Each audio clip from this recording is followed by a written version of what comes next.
At St. James's Park, this was the competitive bow for two brand new head coaches, with Andoni Iraola replacing Arne Slot on Merseyside, and Matthias Gisela taking over a rebuilt Newcastle side. Two managers, two philosophies, one Premier League opener. And by the end of it, the story wasn't really about who wanted it more. It was about a tactical setup that gave Liverpool total control of the ball, and, at the exact same time, quietly handed Newcastle a route straight through the middle of the pitch. Stick with me, because once you see this shape, you won't be able to unsee it for the rest of the season. Let's start with the platform Iraola built. On the team sheet, it looked simple enough. A 4-2-3-1. Alisson in goal, Frimpong and Kirkez at fullback either side of Jacquet and Van Dijk, Gravenberch and Szoboszlai sitting as a double pivot, Wirtz in the number 10 role just behind a front three of Gakpo, Ngumoha, and Isak. Nothing unusual there. But formations on paper rarely tell you the real story. And this is where it gets interesting. Watch what actually happens the moment Liverpool win the ball back. This is the exact blueprint Iraola used to take Bournemouth into Europe, and he brought it with him wholesale. His fullbacks do not sit deep and hold the width the way a traditional back four would.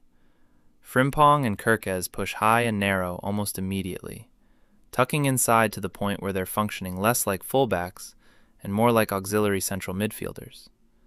That movement drags Newcastle's wide players infield with them, which in turn opens up the flanks for the wingers to attack in isolation. Meanwhile, up front, nobody stays still. Wirtz drops off the front line to find pockets between the lines. Gakpo and Ngumoha tuck inside from the wings, and Isak works the space they leave behind. It's a system built entirely around rotation and overload. Flood the center, stretch the opponent, and create a numbers advantage wherever the ball goes.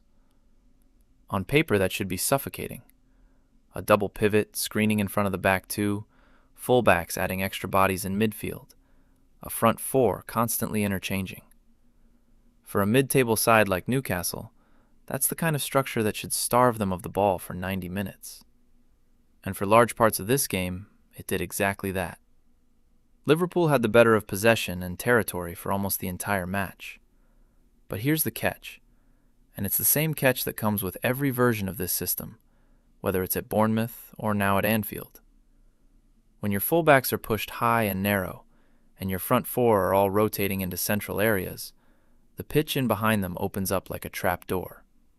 That's fine as long as you win the ball back instantly. It becomes a real problem the moment the opposition steals possession in a dangerous area, because suddenly there's nobody left occupying the width, and your center backs are horribly exposed in transition, with no cover in front of them. And that's exactly the picture in this game.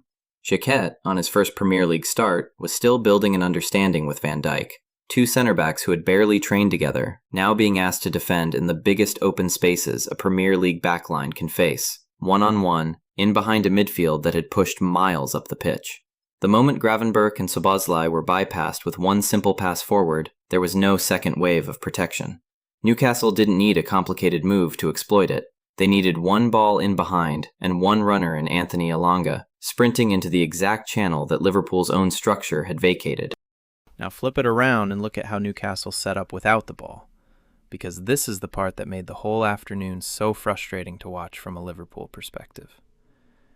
Newcastle, disciplined and patient without the ball, made Liverpool pay for every gap that system left open. So, what do you think? Is this simply the growing pains of installing a new, high-control system on the road against a well-organized counterattacking side? Let me know your thoughts down in the comments. And if you enjoyed this breakdown, be sure to hit that like button and subscribe for more tactical analysis throughout the season.